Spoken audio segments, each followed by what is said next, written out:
Welcome back. Thank you. Okay, so this is part B. Okay, part B of the story by Max Lucado. So let's just quickly pick up where we left off. So, the story is incredibly exciting so far. And if you're just tuning in, please go back, watch part A so you know what we're talking about. But I'm narrating the book, The Story by Max Lucado. We're in chapter 1 and we're going to pick up here. God had created a beautiful world and filled it with glorious, diverse creatures. All of his creation, he singled out 2 humans to build a relationship with, Adam and Eve. These 2 people were blessed to share their paradise with each other and God. So why would they want anything else? Now the serpent was more crafty than any of the wild animals the Lord God had made.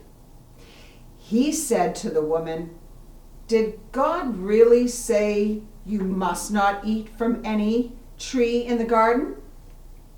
The woman said to the serpent, "We may eat fruit from the trees in the garden, but God did say you must not eat fruit from the tree that is in the middle of the garden, and you must not touch it, or you will die." "You will certainly not die," the serpent said to the woman, "for God knows that when you eat from it, your eyes will be opened, and you will be like God, knowing good and evil." When the woman saw that the fruit of the tree was good for eating and pleasing to the eye, and also desirable for gaining wisdom, she took some and ate it. She also gave some to her husband who was with her, and he ate it. Then the eyes of both of them were opened, and they realized they were naked, so they sewed fig leaves together and made coverings for themselves.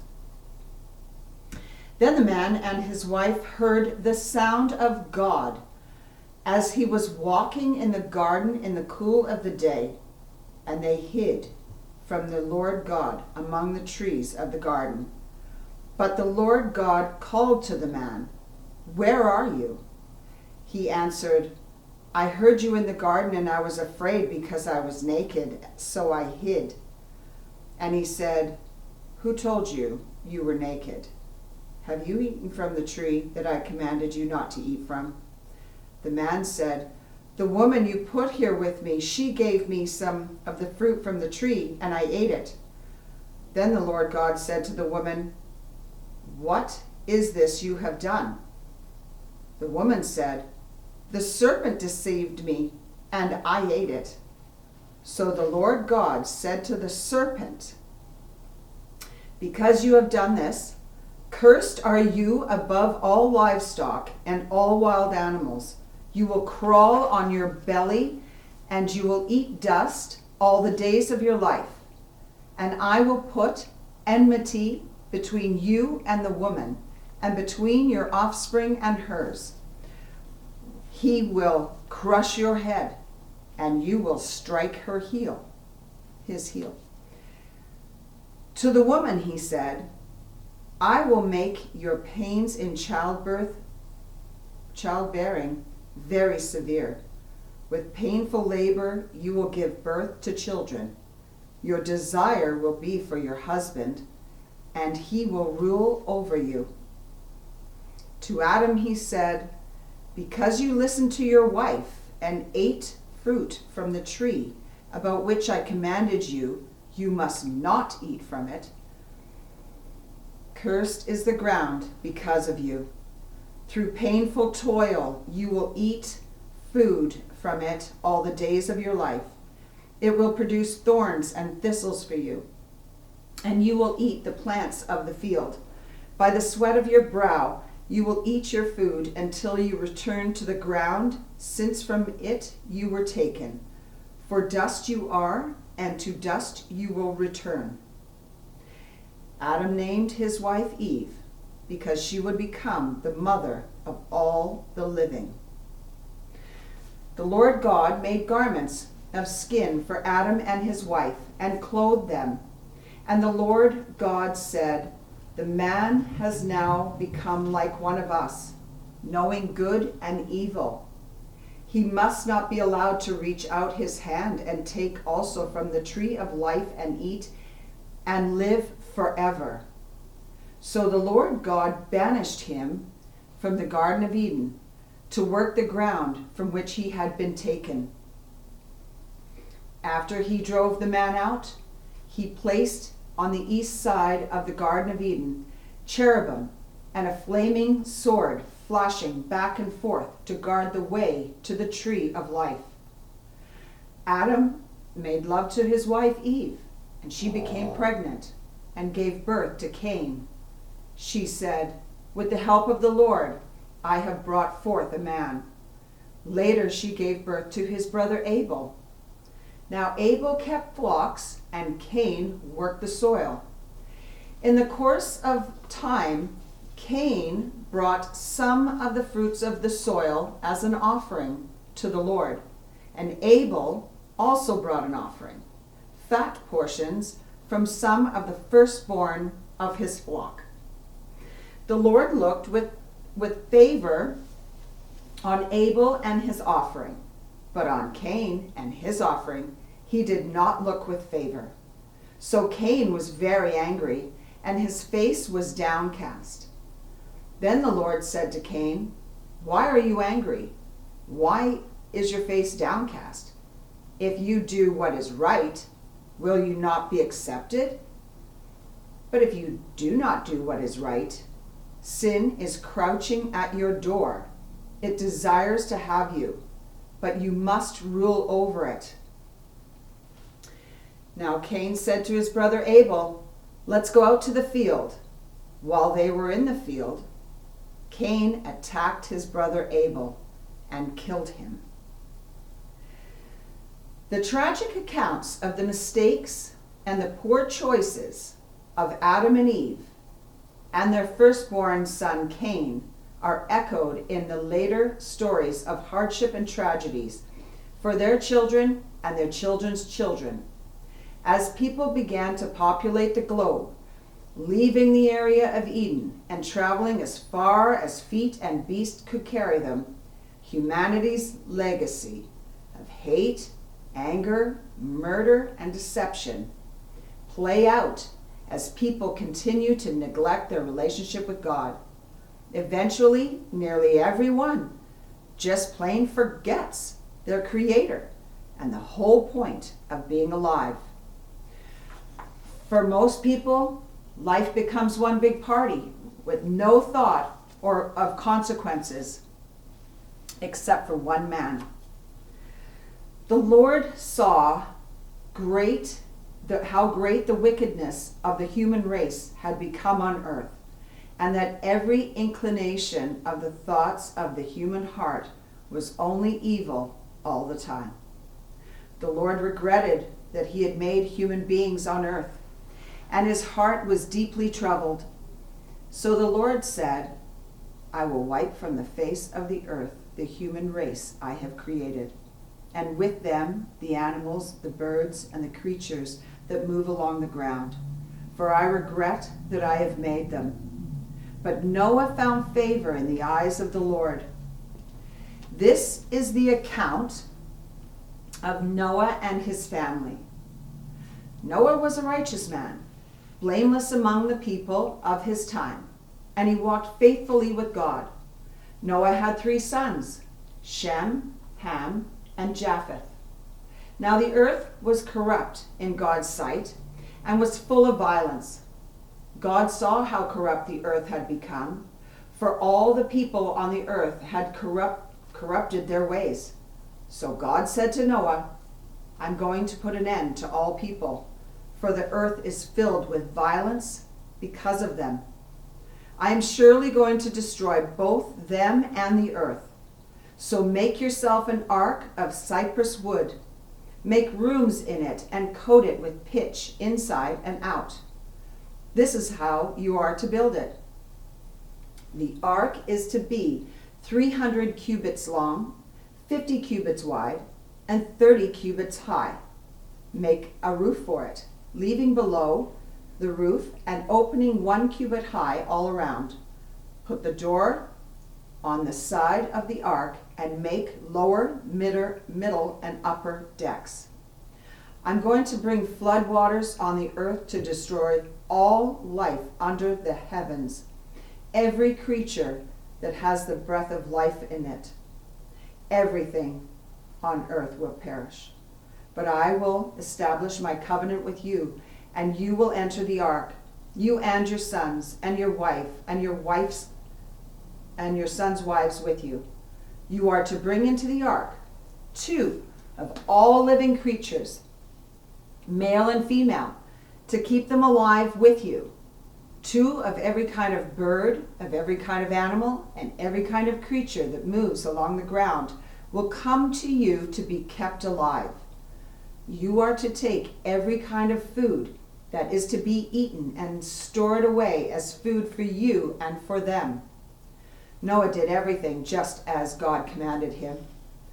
The Lord then said to Noah, "Go into the ark, you and your family, because I have found you righteous in this generation. 7 days from now, I will send rain on the earth for 40 days and 40 nights, and I will wipe from the face of the earth every living creature I have made." Noah was 600 years old when the flood waters came on the earth. And Noah and his sons and his wife and his sons' wives entered the ark to escape the waters of the floods. Pairs of clean and unclean animals, of birds and all creatures that move along the ground, male and female, came to Noah and entered the ark, as God commanded Noah. And after the 7 days of floodwaters came, the floodwaters came upon the earth. On that very day, Noah and his sons, Shem, Ham, and Japheth, together with his wife and the wives of his 3 sons, entered the ark. They had with them every wild animal according to its kind, all livestock according to its kind, every creature that moves along the ground according to its kind, and every bird according to its kind, everything with wings. Pairs of all creatures that have the breath of life in them came to Noah and entered the ark. The animals going in were male and female of every living thing, as God commanded Noah. Then the Lord shut him in. For 40 days, the flood kept coming on the earth. And as the waters increased, they lifted the ark high above the earth. The waters rose and increased greatly on the earth, and the ark floated on the surface of the water. They rose greatly on the earth, and all the high mountains under the entire heavens were covered. The waters rose and covered the mountains to a depth of more than 15 cubits. Every living thing that moved on land perished. Birds, livestock, wild animals, all the creatures that swarm over the earth, and all mankind. Everything on dry land that had the breath of life in its nostrils died. Every living thing on the face of the earth was wiped out. People and animals and the creatures that move along the ground and the birds were wiped from the earth. Only Noah was left, and those with him in the ark. The waters flooded the earth for 150 days. But God remembered Noah and all the wild animals and the livestock that were with him in the ark. And he sent a wind over the earth, and the waters receded. Now the springs of the deep and the floodgates, and the floodgates of the heavens had been closed, and the rain had stopped falling from the sky. The water receded steadily from the earth, And at the end of the 150 days, the water had gone down, and on the 17th day of the 7th month, the ark came to rest on the mountains of Ararat. The waters continued to recede until the 10th month, and on the first day of the 10th month, the tops of the mountains became visible. By the first day of the first month of Noah's 601st year, the water had dried up from the earth. Noah then removed the covering of the ark and saw the surface of the ground was dry. By the 27th day of the 2nd month, the earth was completely dry. Then God said to Noah, "Come out of the ark, you and your wife and your sons and their wives. Bring out every kind of living creature that is with you, the birds, the animals, and all the creatures that move along the ground, so they can multiply on the earth and be fruitful and increase in number on it." So Noah came out, together with his sons and his wife and his sons' wives, all the animals and all the creatures that move along the ground, and all the birds, everything that moves on land, came out of the ark, one kind after another. Then Noah built an altar to the Lord, and taking some of all the clean animals and clean birds, he sacrificed burnt offerings on it. The Lord smelled the pleasing aroma and said in his heart, "Never again will I curse the ground because of humans, even though every inclination of the human heart is evil from childhood. And never again will I destroy all living creatures as I have done." Then God blessed Noah and his sons, saying to them, "Be fruitful and increase in number and fill the earth. The fear and dread of you will fall on all the beasts of the earth, and on all the birds in the sky, on every creature that moves along the ground, and on all the fish in the sea. They are given into your hands."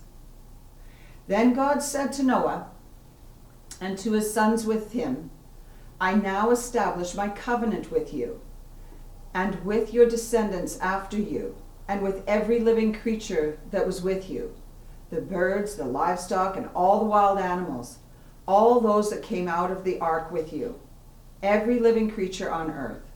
I establish my covenant with you. Never again will all life be destroyed by the waters of a flood. Never again will there be a flood to destroy the earth." And God said, "This is the sign of the covenant I am making between me and you and every living creature with you, a covenant for all generations to come. I have set my rainbow in the clouds, and it will be the sign of the covenant between me and the earth. Whenever the rainbow appears in the clouds, I will see it and remember the everlasting covenant between God and all living creatures of every kind on the earth." Now this goes on to say here, the earth recovered from this great flood. Animal and plant life flourished. Noah's family repopulated the earth, and the cycle of life continued, and people remembered God. Ancient businesses grew, homesteads and farms developed, and trade routes brought wealth and opportunity for travel. It was time for God's next move. Time to build a nation in a land that would become the cultural and ethnic home to, well, that's part of the story that's yet to come. So it says here, Abram, whose name God later changed to Abraham, had all the wrong qualifications for being a founder of God's nation. His relatives worshipped other gods in a country far from what would become the promised land. Abram and his wife Sarai, whose name God later changed to Sarah, were way beyond childbearing years, and Sarai couldn't get pregnant. No children meant no people to populate God's nation. No problem. God promised the impossible to Abram, and Abram watched as the impossible occurred. Here's how it happened. So next week, we are going to pick up where we left off. And this is going to be chapter 2, God Builds a Nation. Now there's a couple things here that I just wanted to just briefly mention. Just one sec here.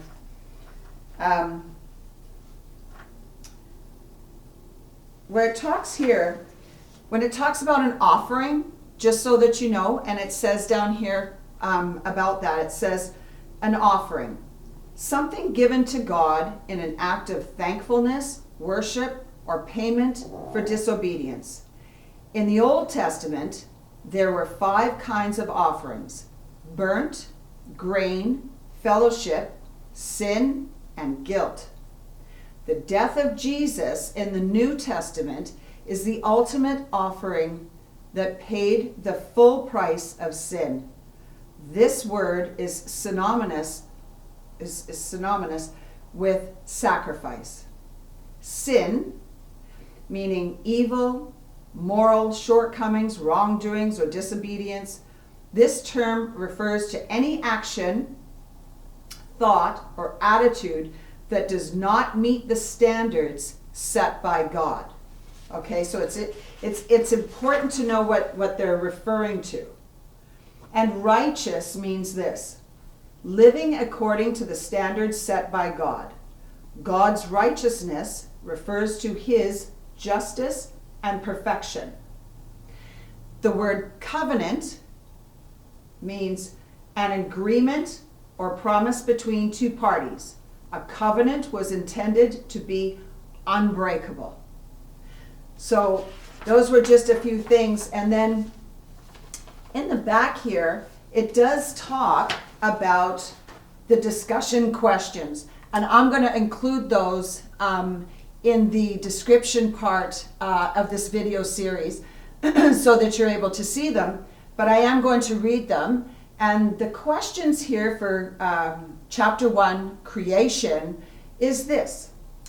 The beginning of life as we know it. Number 1 question is, in what ways was life in the original creation different from life as we know it today? That's a great question. Why did God create humans in his own image? What does this mean? What was the root cause of Adam and Eve's sin against God? These are great questions. Why did God put the tree of knowledge of good and evil in the garden? Exactly. Why did God bring the flood upon the earth? And the 6th question, what does this act of judgment tell you about God? Well, I'm going to look up all these and I'm going to study these, and that's part of this whole part about doing this is I do want to study this Bible. I do want to go through those questions and what does it mean and how does it play out for me in my life today, in this world, and so forth. So thank you so much for taking a look at part A of the beginning of this chapter, and then part B that we just finished now, and maybe take a look at those questions, and we'll talk about them next week as well when we pick up and we read chapter 2. So thank you very much, and I hope you have a great day. Bye now.